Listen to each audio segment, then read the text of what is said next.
My name is Nick Conkle. I'm the lead gameplay designer, which means that I'm generally responsible for combat, controls, monsters, and progression for the player.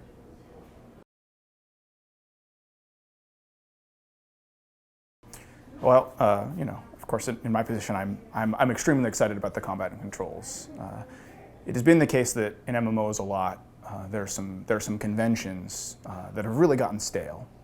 Things like going through a rotation of my bars as the various cooldown timers go up, clicking on a guy off in the distance, and then immediately looking down at my keyboard or my hotbar to actually play the game. And in our game, it doesn't work that way.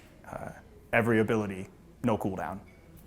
And that's just how you get to play. Isn't that more fun? Wouldn't you just want to be able to use the spell whenever you can? Yes, you have resource. Yes, you have your magicka to limit the effect of that, but that's a choice you make. You can decide what order you want to do things. And then the controls themselves, yeah, MMOs are a lot of times have that more RTS feel where you target something and then you execute a rotation on it. In our game, it doesn't work like that. In our game, there's movement, and you aim, you have to find the guy you want to hit, you have to position yourself correctly, and then they will be moving around you in an interesting and compelling way. So, I mean, I would say, obviously I worked on it, but that's the thing I'm most proud of. And there's many things that I'm proud of my fellow employees for as well, to do with the story and the questing. But that's sort of my expertise, so I'm excited about that.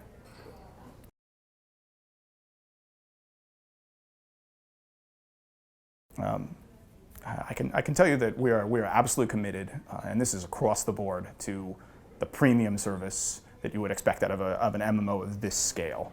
And that means customer service, and that means how frequency of content updates, frequency of gameplay updates. People want those things in MMOs. That's really what makes them special, is that you have so many things that can expand, and so many ways you can progress your character.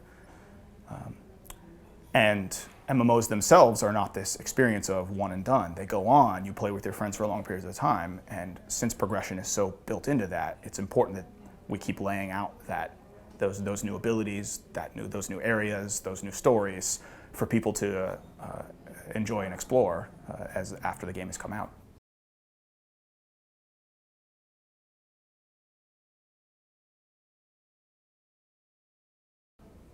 Sure. Okay. Lots of things. Incidentally, some of these might, I feel like I might be giving you a few more of the party line style answers, and it's because I'm less in my area of expertise here. But hopefully this is still information that's really valid for you. I can get more detailed on this one though. Okay, cool. Okay. There's a number of things that really open up once you hit 50.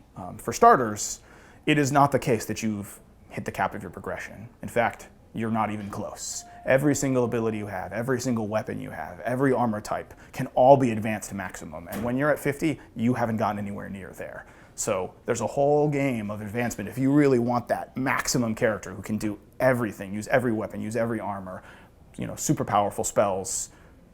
That is going to be a game that sort of takes much beyond level 50.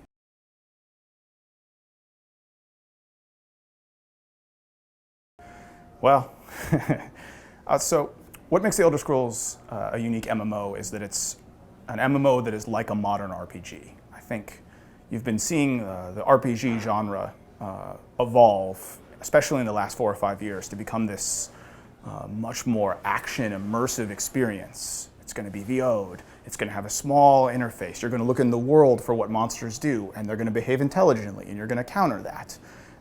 And MMOs haven't necessarily been keeping up with that.